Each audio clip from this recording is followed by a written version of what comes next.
Again, good morning.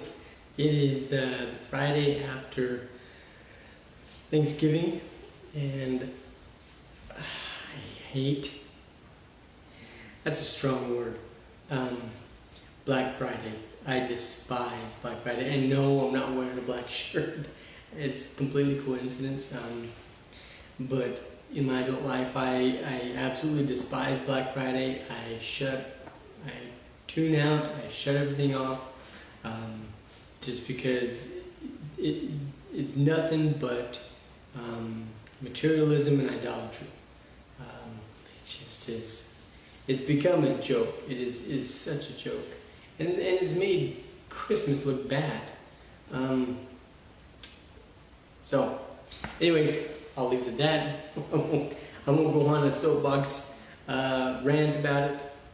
But we're going to pick up where we left off.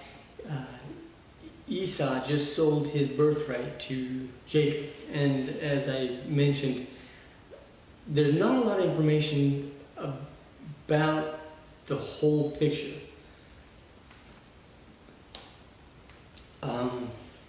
We don't know how old they are. We know that they were 15 when Abraham died, and there's some that say that it coincided with that. So Esau was young and thought he knew more. He was a typical teenager, a wild teenager. Don't know, because we don't know how old they were, and we don't know exactly chronologically when this took place. We do know that, and we'll read here shortly, that Ishmael was 40 when he first took a wife. So, I mean, could the pottage situation come even after he was married? I don't know. It's kind of one of those things that make you wonder and question, because it's such a significant event, but we're given so little information about it. But to understand what the birthright is, it is the claim to be the firstborn son. It is traditionally in the Bible, the firstborn son gets the majority of the father's wealth, gets the father's blessing for posterity, the family. And in this case, it's the blessing that God gave to Abraham. Isaac is passing that on. And so that's part of the birthright, is to be the patriarch of the family. So it's hard to imagine that. I don't know. We just don't know what was going through Esau's mind. We don't know what was going through Jacob's mind. We don't know how much was being influenced by his mother. We just don't know. There's so many variables and unknowns about this story. All we know is just that Esau sold his birthright to Jacob for some pottage and bread, for lentil soup. And it's because of this that Esau received the name Edom, which reflects the color of the soup, that as well as his body color. But from this time on, we hear him being referenced as Edom in the Bible. So when you read in the Bible and you hear about Edom, it's referencing Esau and his posterity. So, chapter 26. Open your Bibles.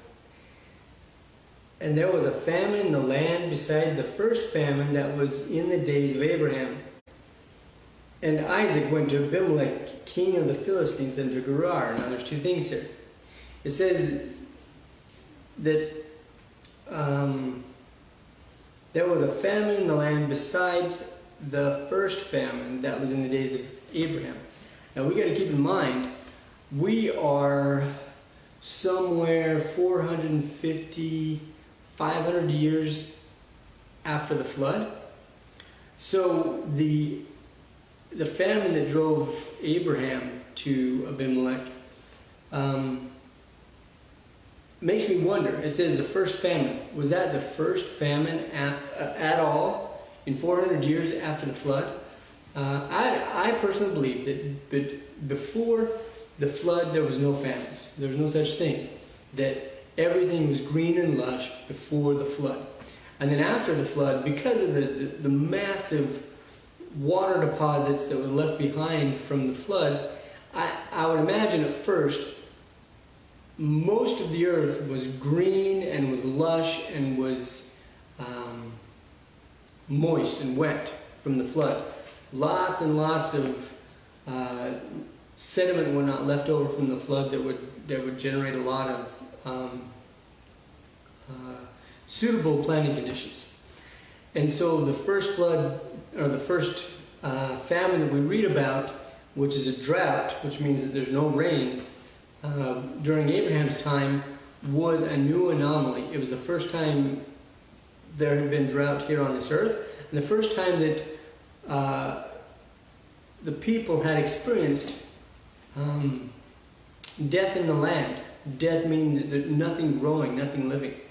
And this is just my own conjecture, this is my own thought, but it's interesting that it states that this isn't the first famine in the time of Abraham, this is the second famine. So this starts to become a common theme, and to this day we have famines. We have areas of the earth that are dry and have no water whatsoever.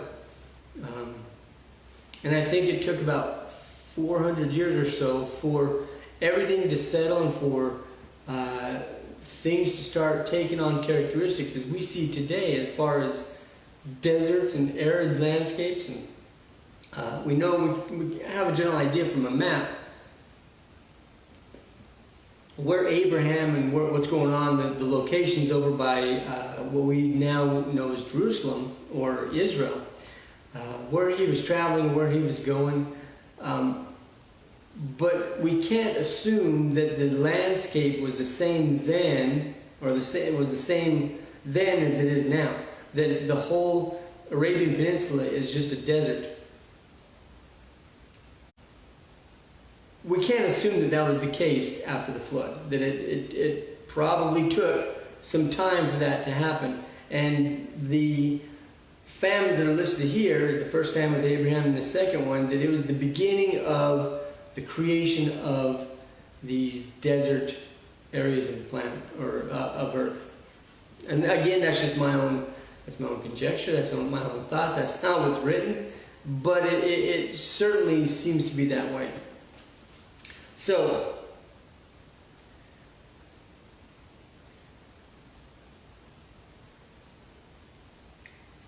and Isaac went to Abimelech, king of the Philistines, unto Gerar.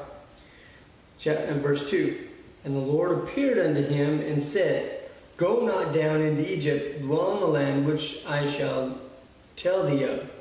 So unlike his father, Abraham, when the first famine hit, Abraham went down to Egypt. But God told Isaac, don't go down to Egypt. So something just, it's interesting to note. Verse 3, Sojourn in this land, and I will be with thee. And I will bless thee, for unto thee and unto thy seed I will give all these countries, and I will perform the oath which I swear unto Abraham thy father. And I will make thy seed to multiply as the stars of heaven, and will give unto thee thy seed all these countries. And in thy seed shall all the nations of the earth be blessed, because that Abraham obeyed my voice, and kept my charge, my commandments, my statutes, and my laws. There's so much here. So going back to the pottage, we don't know, these stories aren't necessarily in chronological order as we discussed last time. We don't know when this famine is taking place, and it might be that we're getting backstory for the Esau's son's pottage. It might be that there was a famine going on.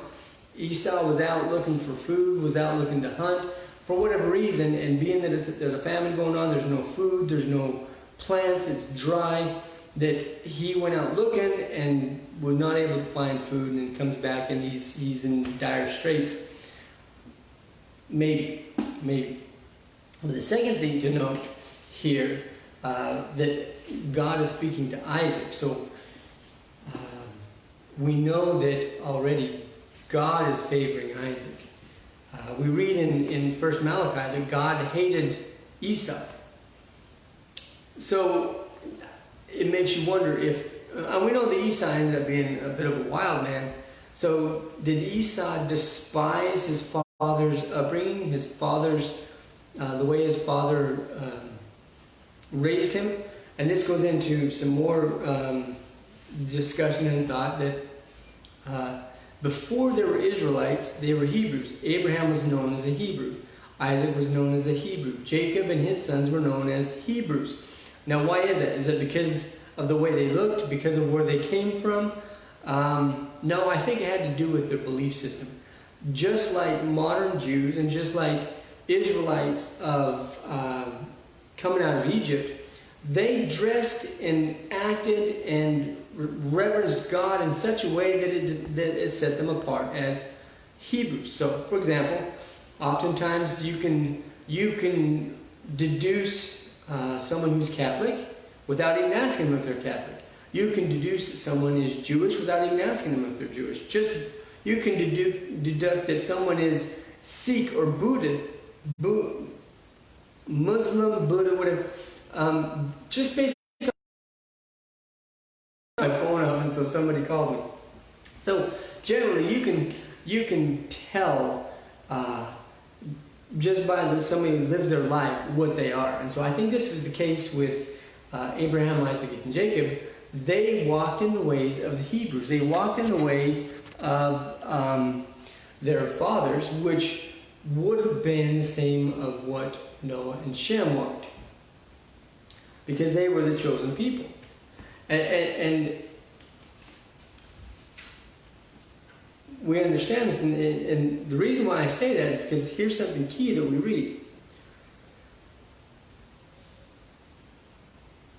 Verse 5. Because that Abraham obeyed my voice and kept my charge, my commandments, my statutes, and my laws. Now we often attribute the law of Moses to Moses because he delivered it. He was the one that delivered it to Israel. But after we read about Moses, we read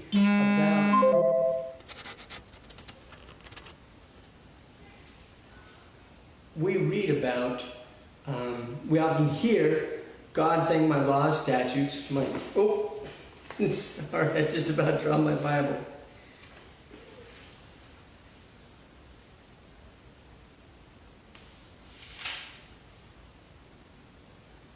We often hear that same phrase.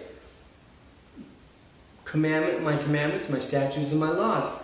So that's why I say that what set Abraham, Isaac, and Jacob apart as Hebrews was that they kept God's laws, statutes, and commandments. And that there was some form of, it wasn't the Mosaic law, but there was some form of God's law before Moses. There was some form of God's law that was given to Abraham. And because Abraham not only kept God's commandments, but his laws and his statutes, which are exactly what's in the law of Moses. Now, am I saying that it was the exact same? No, we don't know that. We just know that Abraham kept God's laws, statutes, and commandments and charges. So there's more to it than what's written. And I say this because we know that sacrifice is animal sacrifice. We read about in Noah. Noah offers animal sacrifice. And then Abraham offers sacrifice. Isaac offers sacrifice. So the law of sacrifice existed before the law of Moses. There were a lot of things that are practiced or incorporated in the law of Moses that existed before the law of Moses. We know that the Sabbath was instituted in creation, but yet it's part of the Ten Commandments. We know that God was angry with Cain when he killed Abel, and we know that that's part of the Ten Commandments. So we don't have those laws, statutes, commandments as they were given to Abraham, as far as we understand.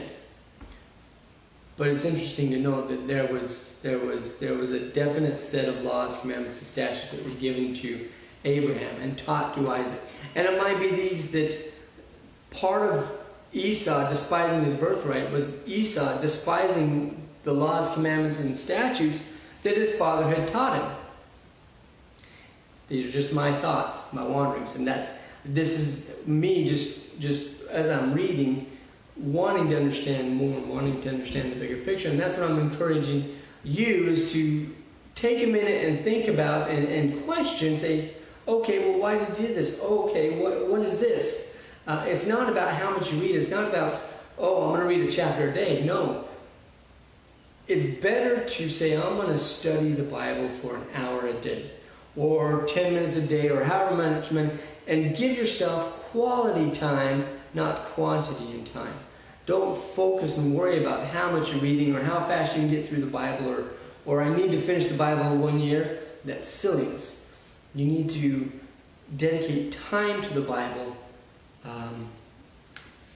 not chapters. So continuing, verse 6, and Isaac dwelt in Gerar.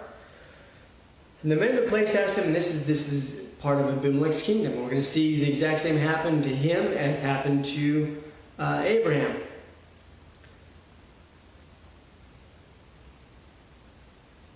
Verse 7, and the man of the place asked him of his wife, and he said, she is my sister. Now, in Abraham's case, it was a half-truth or a half-lie, because technically Sarah was Abraham's half-sister. However, Isaac and Rebekah are first cousins. They're not brother and sister at all. Now, being his cousins look alike, they may have looked similar to each other and could have passed as brother and sister, but no. And it says exactly that. For he feared to say, she is my wife, lest said he, the man of the place. Now, I find it interesting. We see this in Abraham. God promises Abraham these blessings of posterity, these blessings of becoming the father of nations, but yet he still fears man and he still fears death because he lies to Pharaoh and he lies to Abimelech. And here's Isaac doing the same thing. He's more afraid of the fear that Abimelech and his people might kill him for his wife's sake, rather than trusting in what God just told him. God said, I am going to give you the same blessing I gave Abraham, but yet Isaac continues to fear for his life.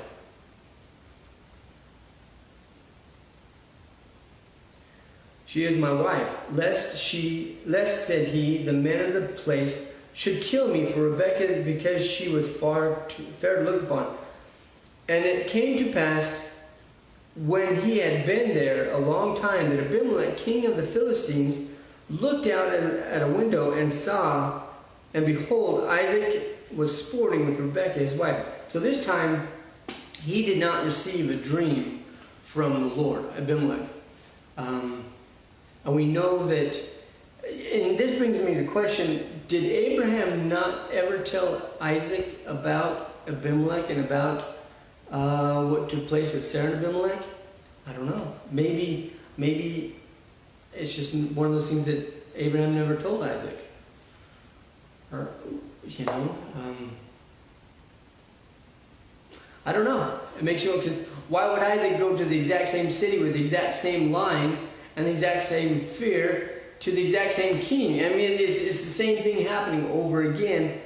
And you would want to ask, well, Abimelech remembers, but it seems like Isaac has no clue or has no recollection of anything his father did.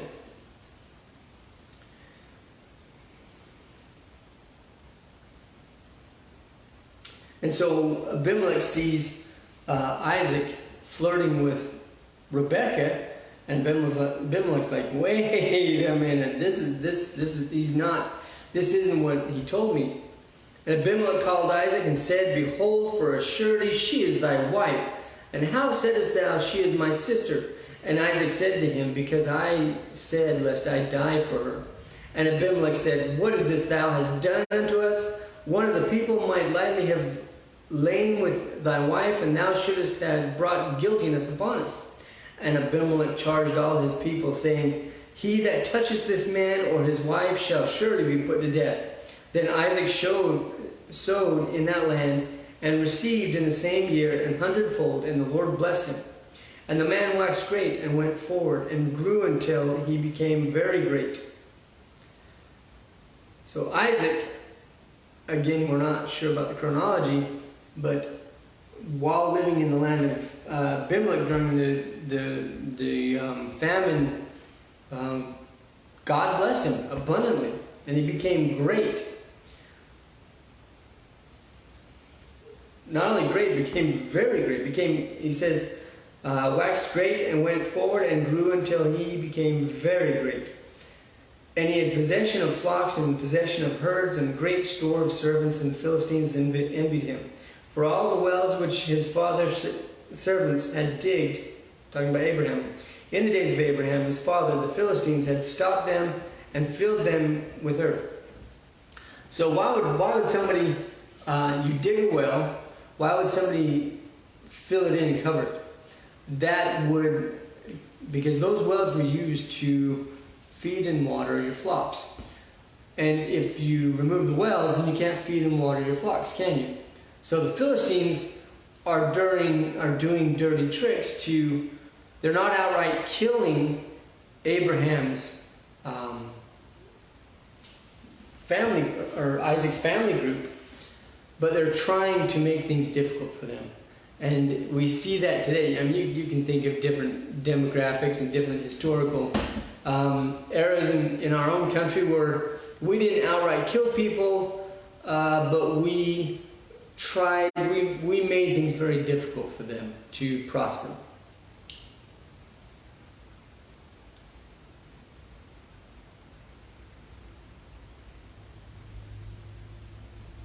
Verse 15.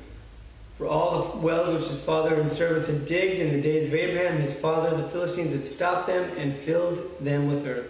And Abimelech said unto Isaac, Go from us, for thou art much mightier than we. So this sounds almost like a situation in Egypt. Isaac's becoming very great, and Abimelech's like, y'all are getting too big and too powerful, y'all need to leave. I wonder if Isaac went down to Egypt, if there would have been a premature enslavement of Isaac's posterity, much like we see with Moses. I don't know, maybe not. But Isaac obviously is becoming a very wealthy man. And Isaac departed thence and pitched his tent in the valley of Gerar and dwelt there. And Isaac digged again the wells of the water which they had digged in the days of Abraham his father, for the Philistines had stopped them after the death of Abraham. And he called their names after the names by which their father had called them. And Isaac's servants digged in the valley and found there were a well of spring water. And the herdmen of Gerar did strive with Isaac's herdmen, saying, The water is ours. And he called the name of the well Esek, because they strove with him. And they digged another well and strove for that also. And he called the name of it Sidnah. And he removed from thence and digged another well, and for that they strove not. And he called the name of it Rehoboth. And he said, For now the Lord hath made room for us, and we shall be fruitful in the land. And he went up from thence to Beersheba. And the Lord appeared unto him the same night, and said, I am the God of Abraham thy father. Fear not, for I am with thee, and will bless thee and multiply thy seed for thy servant Abraham's sake. And he built an altar there, and called upon the name of the Lord, and pitched his tent there. And there Isaac's servants digged a well. Then Abimelech went to him from Gerar, and Ahuzath, one of his friends, and Pekol, the chief captain of his army. And Isaac said unto them, Wherefore come yet to me, seeing that you hate me, and have sent me away from you?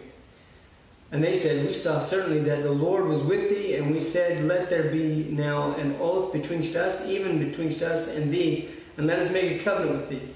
And thou wilt do us no hurt, as we have not touched thee, and we have done unto thee nothing but good, and have sent thee away in peace. Thou art now the blessed of the Lord.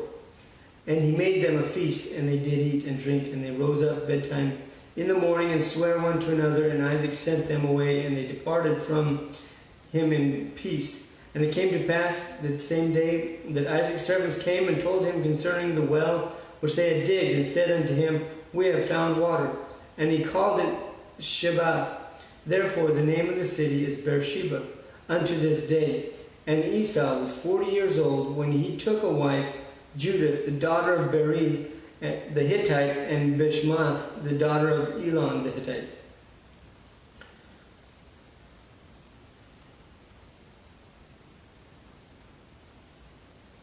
So as far as we understand, Esau is still single. We know that if Esau, Isaac's still single. If Esau, I'm sorry, Jacob, I'm sorry, I get the names confused. Esau's 40 years old, he takes his first wife, takes two wives. So then Isaac also would have been 40 years old because they were twins. So Isaac, before he goes to, before he, he's 40 years old, they're 40 years old. And Isaac's already becoming great in the land.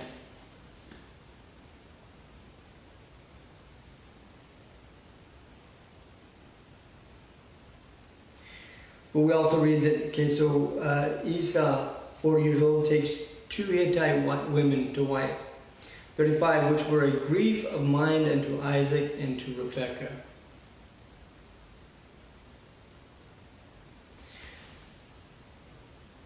Why is that? Probably because they weren't Hebrew, like we discussed earlier.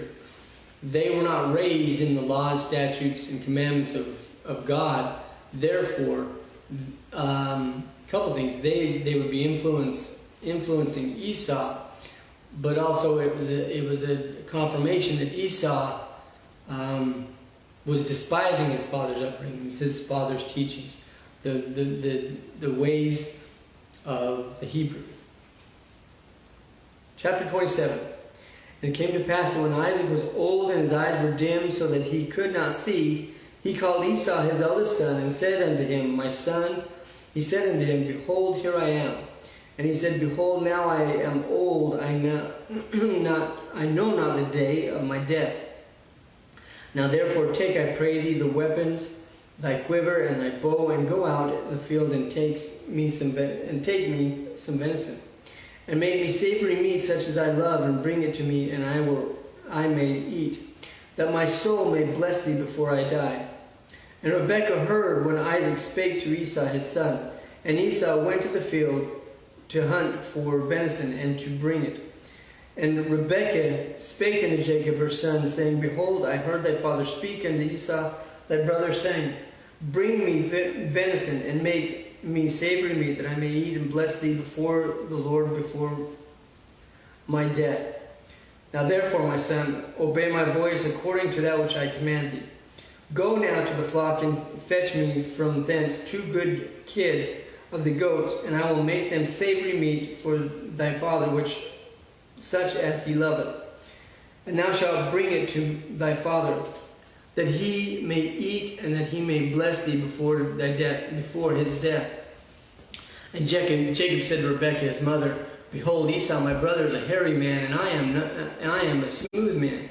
My father peradventure will feel me, and I shall seem to him as a deceiver, and I shall bring a curse upon me and not a blessing. And his mother said unto him, Upon me be thy curse, my son. Only obey my voice, and go fetch me them.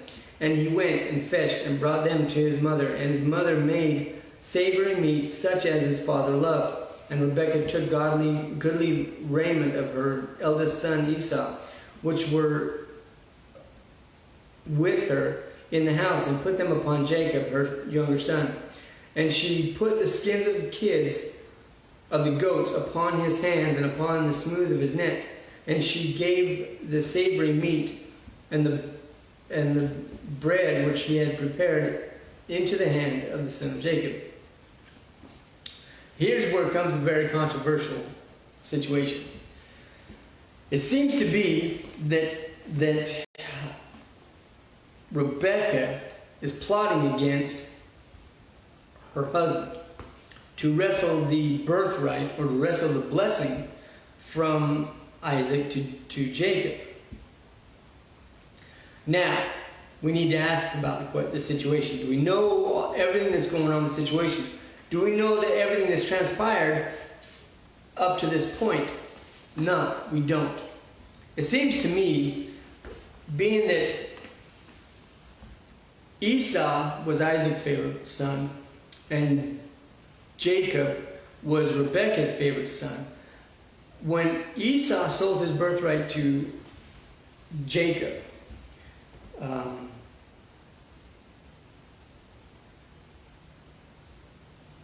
Jacob probably told his mother, and his mother believed it, because his mother, if you remember, received a visit from an angel, and the angel told her, or the Lord told her that she had two nations, and that the elder will serve the younger. And so in Rebekah's mind, she may be thinking that, okay, Esau is a wild man. He's already displeased us, his father Isaac and Rebekah, because he's married Hittite women instead of marrying the women of their homeland, as well as Esau has sold the birthright. See, the thing about the birthright, the birthright's a claim. And it's only a claim until the blessing is given. So when Esau and Jacob Esau sold his birthright for a pottage. That was just selling the claim. That wasn't selling the actual confirmation. It wasn't until Isaac actually blesses him and sets in order the birthright through the blessing that it's set in stone. That's when the contract is signed. And so all this time, from when Esau sold his birthright for the pottage, I think Rebekah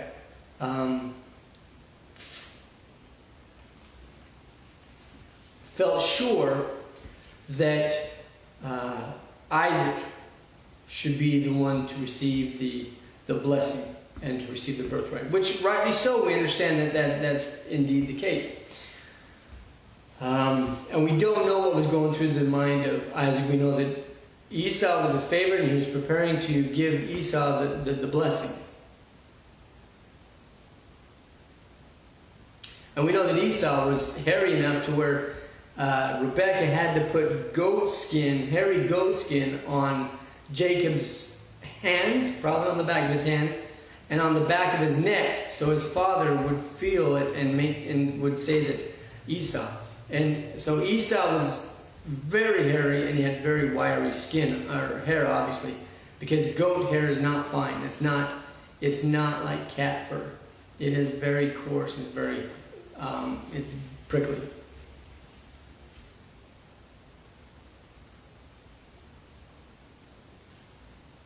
So where were we?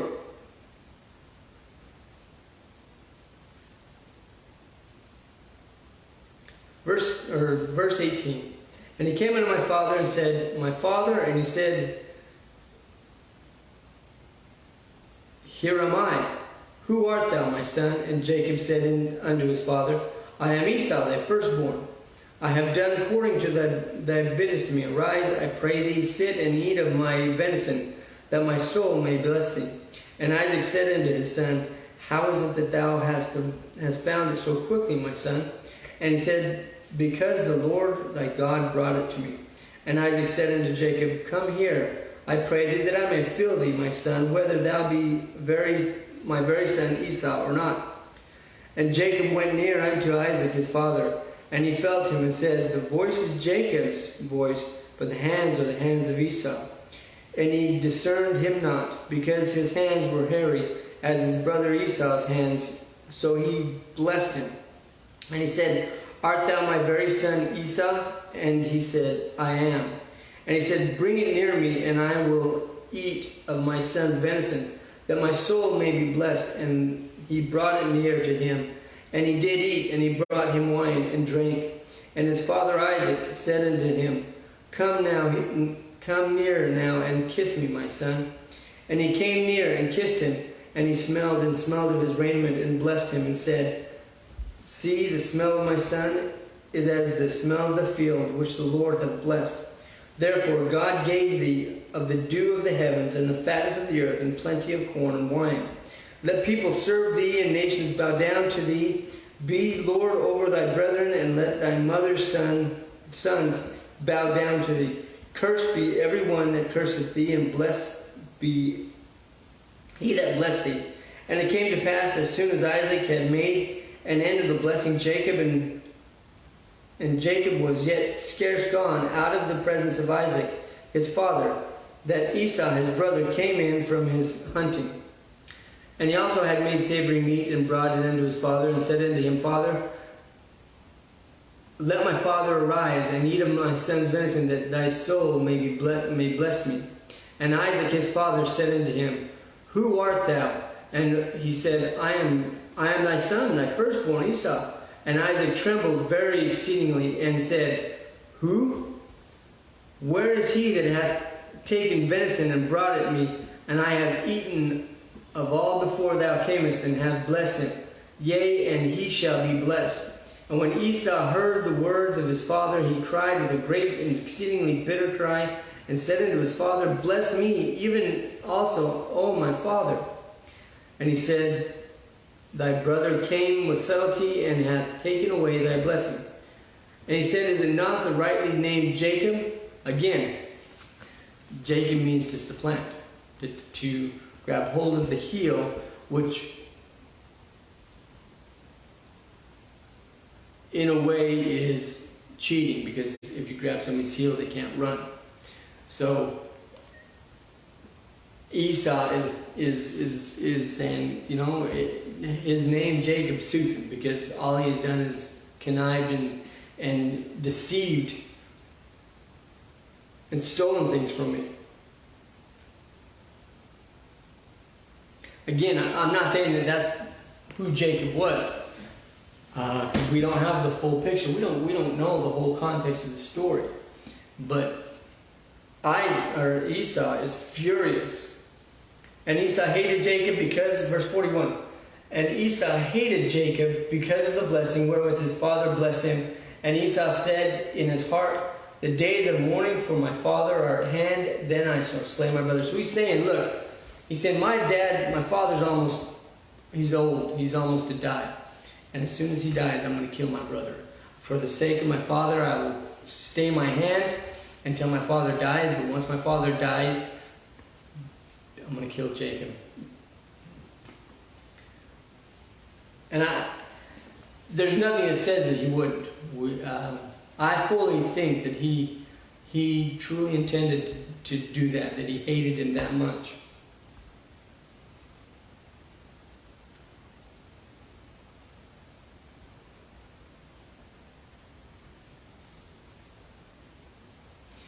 Verse 42. And these words of Esau, her elder son, were told to Rebekah. And she sent and called Jacob, her younger son, and said unto him, Behold, thy brother Esau, as touching thee, doth comfort himself, purposing to kill thee. Now therefore, my son, obey my voice, and arise, flee thou to Laban. Remember, we talked about Laban, my brother, to Haran, and tarry with him a few days until thy brother's fury turn away. So this was the last time Jacob was going to see his father. Jacob's father is still alive. He's running out of fear that once his father does die, Esau's going to kill him.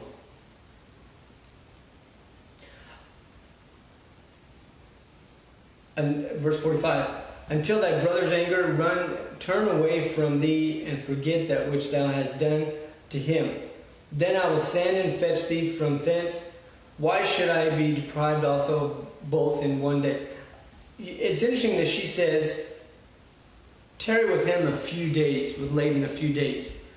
Now we'll read very shortly here that whether she meant a few days or whether that was a Hebrew idiom, we don't know, because it turned out to be close to 20 years that that Isaac leaves. So he's gone for quite some time. And Rebekah said to Isaac, I am weary of my life because of the daughters of Heth. If Jacob take a wife of the daughters of Heth, such of these which are of the daughters of the land, what good shall my life do me? It sounds like a typical stepmother. She's concerned about the women of the Canaanite women, which, I mean, justly so. She is concerned about them because they are not Hebrew. They have not been raised in the law, statutes, and commandments of God. And so she's concerned about, she wants a woman of good repute. She wants a good woman for her son Isaac, and obviously Jacob, and obviously Jacob is her favorite. And she's tired. And there have probably been some interactions between Esau's wives and her that she's tired of Esau's wives. She's tired of their attitudes, their customs, their differences. Now,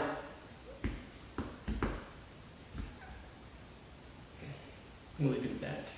So she's sending Jacob off to her brother's house, Laban, which is the same house of Abraham. It's still within the family tree of Abraham. And so this will end up making Isaac and Rebekah are cousins. It's going to make Jacob and his wives cousins. Now here's what's interesting. So the deception happens. Isaac was obviously upset that this had happened, because once Esau comes in from the field with his venison, Isaac begins to tremble violently or exceedingly of what happened. So apparently this is maybe days, maybe weeks, we don't know, sometime down the road after the dust is settled in chapter 28. And Isaac called Jacob and blessed him and charged him and said unto him, Thou shalt not take a wife of the daughters of Canaan. Arise, go to Paddan, to the house of Bethuel, thy mother's father, and take thee a wife from thence of the daughters of Laban, thy mother's brother. So now Isaac's in complete agreement. Isaac is like, look, I can only protect you from your brother until while I'm alive, but as soon as I die, I can no longer protect you. As well as I'm sure Abraham or Isaac was concerned with the wives of Esau and really didn't want to see the same thing happen to Isaac. Verse 3, And God Almighty bless thee and make thee fruitful and multiply thee, that thou mayest be a multiple of people. And give thee the blessing of Abraham to thee and to thy seed, and with thee that thou mayest inherit the land wherein thou art a stranger, which God gave unto Abraham. So once again, Isaac's blessing Jacob, but he's also blessing him with the same blessing that God blessed Abraham, and Abraham blessed Isaac. Now Isaac is blessing Jacob with the same thing.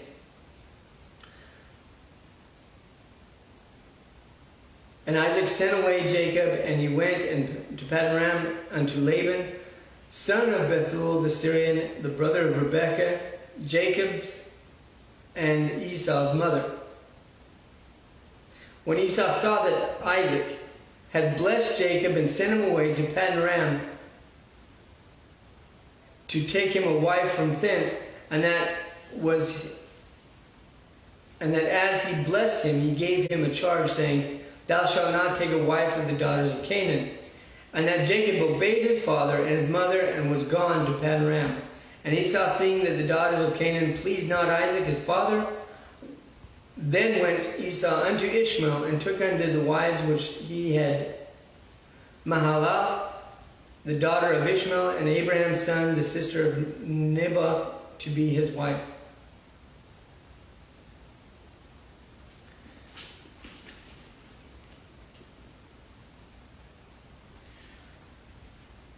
So it's interesting that, okay, so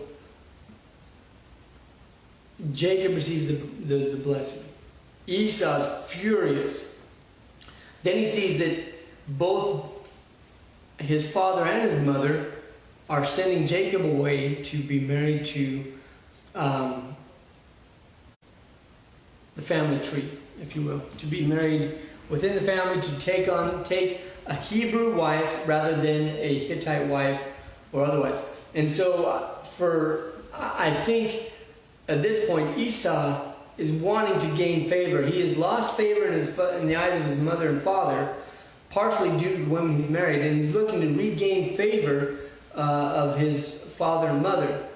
And I'm sure there's a little bit of I don't want to say jealousy, but envy that they're sending Isaac away, who's not married yet, to be married to marry within the family. And please keep in mind, I'm not talking about immediate family. I'm talking about culture, people, to marry within their people. And so Esau goes to the children of Ishmael and marries a daughter of Ishmael, which is technically still in the family tree. Now, did he do that trying to gain favor with Isaac and Rebekah, his mom and his mother and father? I don't know. Or was he doing it out of spite and jealousy as a direct rebellion and insult by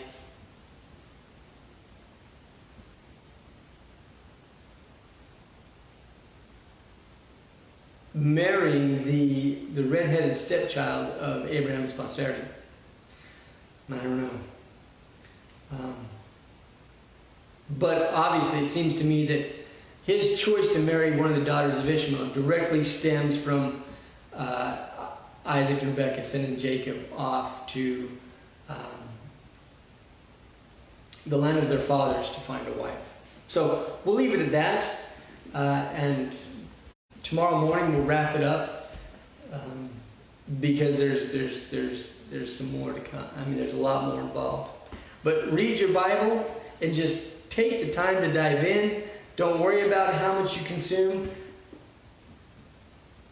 Any person that truly loves the Bible and falls in love with the Bible, they'll tell you sometimes they spend an hour or a couple hours just on one or a handful of verses, just because of wanting to understand what's going on. So take your time. Take your time. If you don't have any concordances on your smartphone, I encourage you to go and download. There are tons and tons and tons of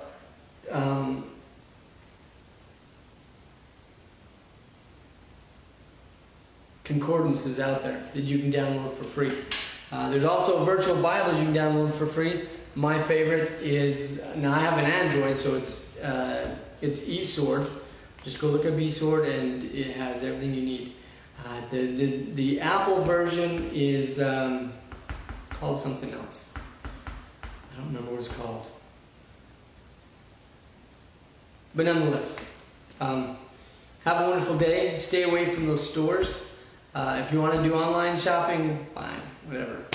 But just don't let idolatry get the best of you. With that, have a wonderful day.